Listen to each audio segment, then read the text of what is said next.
Before starting this or any other workout or diet regimen, you should always consult your physician. Your personal health and safety is our biggest concern. This is so light and I'm really trying to just exhaust my biceps that I'm trying to take all the tension out of the rest of my body. You can see that my shoulders are very relaxed. And I'm using dumbbells. Oftentimes, an individual will take a barbell curl and you'll see this kind of movement. That's like circa 1970s. Hurt your back.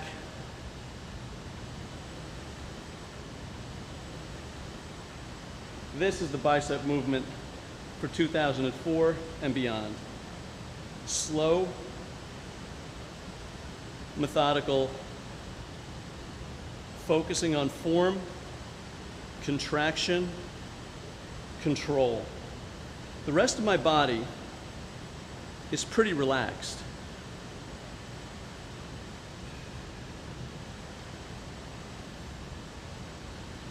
As a matter of fact, my hands are actually relaxed. I'm not squeezing and I'm not pulling. I'm pulling with my biceps, starting with the biceps throughout the entire movement, letting the biceps do the work. I'm engaging the muscle at the bottom and letting it pull them up. I'm not concerned necessarily about the weights coming up. I'm concerned about the biceps engaging. It's a subtle difference, but it's very important. I'm concerned about the weights, not necessarily concerned about the weights coming up. I'm concerned about the biceps engaging. As a matter of fact, if I just stand here and I don't do a full contraction and I let the biceps engage and I pull the weights and I just actually make the gesture that the weights are coming up, I can feel them engaged, and that's because my hands are relaxed. If I can achieve that down here at the bottom and then start to pull, that's the difference between results and incredible results.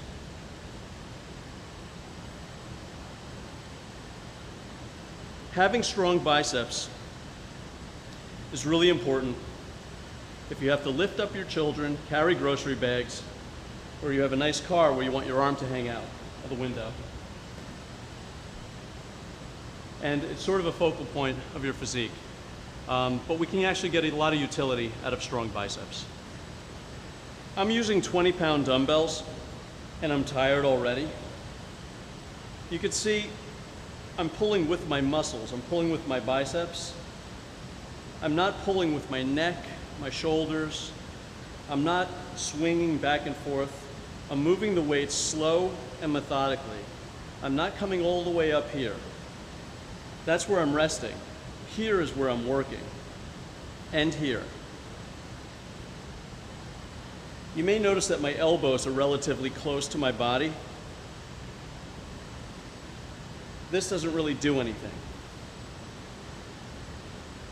This does.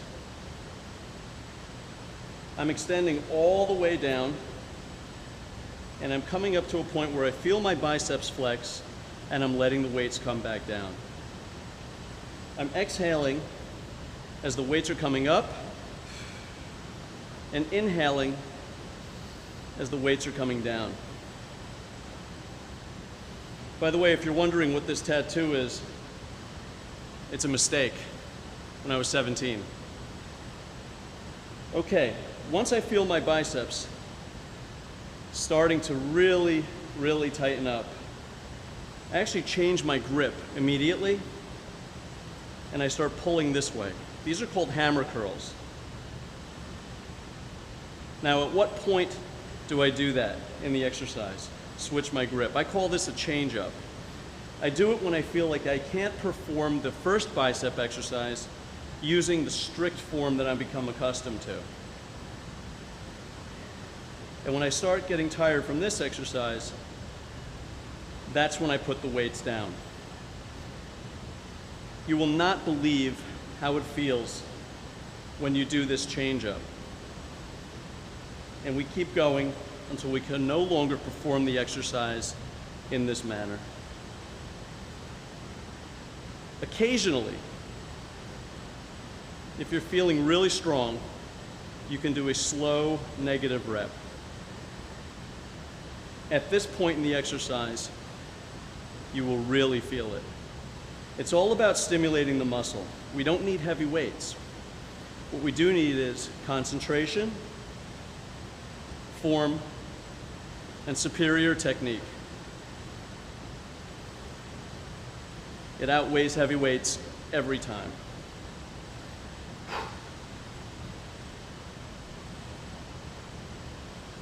And that's what you get after years of training, naturally.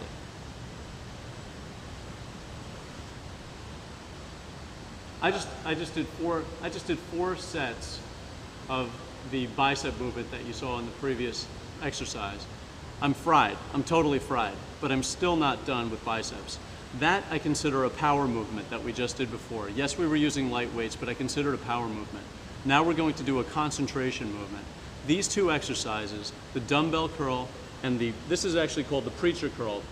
We're actually going to focus on concentrating on peaking the biceps so that your biceps don't just have this long sort of look, but they have a peak sort of look at the top. And everybody wants to know, how do you get a peak? Is that natural? It wasn't natural for me. I worked on it. I forced it. I thought about it. I wanted it to grow that way, and that's how they're growing. But I've done several exercises that really were instrumental in creating the peak in the biceps, and this is one. This is the concentration curl, and I'll show you how to do it. You have to extend your arms completely. You have to put yourself in a very relaxed state, almost at a disadvantage. You can't be leaning over the bench like this so that you're in a leverage position. You have to be really relaxed and sitting on the opposite side, letting your weight sit into your butt and on the opposite side here, and let your arms extend. Now when I start pulling this up, my hands are around it and I'm holding it very tightly, but I'm relaxed. I'm relaxed at the same time. I'm not letting it slip out, but I'm relaxed. Now I'm pulling up slow. And where do I pull up to? Right here. This is where I feel my muscles most tight. This is where I feel them engaged. Any further, and I'm resting. That's not what I want to do. I want to keep constant tension, and that occurs somewhere around here. It's different for different people, but for me, it's right there. Extend all the way. Relax the hands, and pull. Pull with the biceps, not with the shoulders. Keep the hands relaxed. Don't squeeze very tight. Nice and slow. Exhale at the top, and the top is where you feel the muscles contracting. Exhale. And down. Come right back up. And down.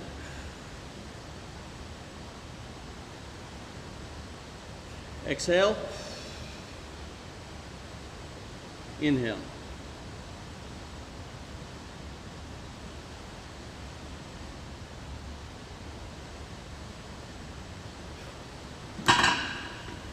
Now, after doing 4 sets of the previous exercise and doing 1 set of this, I'm really tired. But I'm going to keep going. Even if I can only get 4 to 5 or 6 repetitions on each attempt, I'm going to attempt this at least 3 to 4 times. You certainly don't want to go too far. And what I mean by that is, when you feel the pump in your muscles, there's a point where you really just should stop and move on. You don't want to beat them down so much. You want to stimulate them, let them feel strong. Once you feel the pump start going away, that's when it's time to really move on. Maybe take a break. But I'm going to try this one more time and show you again how we develop a peak on the biceps. Extend all the way. Exhale, move up slowly. Peak contraction. Come back down, hands relaxed. You'd be surprised by relaxing your hands, you really engage those biceps. These are the subtle things that make all the difference in your physique.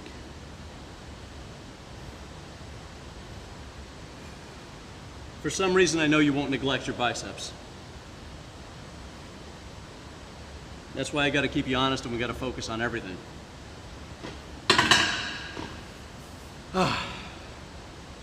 We're through with arms, or at least biceps anyway.